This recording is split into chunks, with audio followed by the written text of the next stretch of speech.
So, nagbabagay kong sabon guys. Nagbabag lang. Matito sa ubos.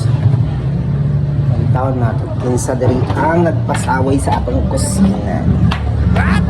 May nagpasaway diri sa atong kusina. Kinsa ka ha? Nang sa otro ha? Ala, kalubian. Hi, Diri ikuan to introduce ni imong imong usama ng luto dili. Saan man na siya. Hi, hello. I-introduce. Dito po tayo ngayon sa Paranyo Cay. Kusugay mo tingog. Dito po tayo ngayon sa Paranyo Cay. Ang lulutuin po natin yung dinner ay pork steak. Paano? Silent ko no. Pasensya na po kasi pilipit yung dila. Hindi po matigas yung awa. Madayunan. Mapokpok bitaw ka deha. Una po, ibabag po natin siya sa tuyo. Na may Ay soy sauce, ang ground pipa, ang cracked pipa.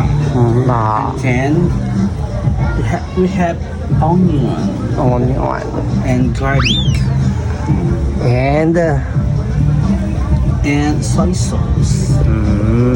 Ibabad po natin yung mga 24 hours. Ngayon siya i-prepare pero Sabado na siya kakain. kadugay ba?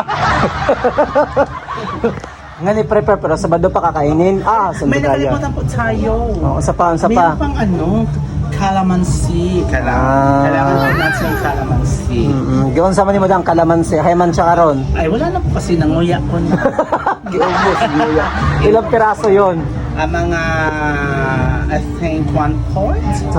24, 25 pieces. Ito naman, 3 bilog ng onion rings na siya ngayon. Kung bilog pa siya, onion. Pag Pag nahiwa na, onion rings. Kasi para siyang sa basketball ring. bola na lang ang kulang. Tapos ang magluluto ngayon, si Thai ring. Matay ring. May tayo na i-ring? May ano tayo sa ring? Antayin na po natin ito. Maluluto lang po, ganito lang siya. Tingnan natin. Pork steak. Luto na po yung pork stick na yan. Sige, abangan nyo mamaya. Abangan mo mamaya. Abangan mamaya. Mga Ngayon Pilipina. lulutoin, Saturday kakain. Kadugay ba? Panos na. 24 hours. May oven man, may oven. Oven. Sa Sa oven lang po.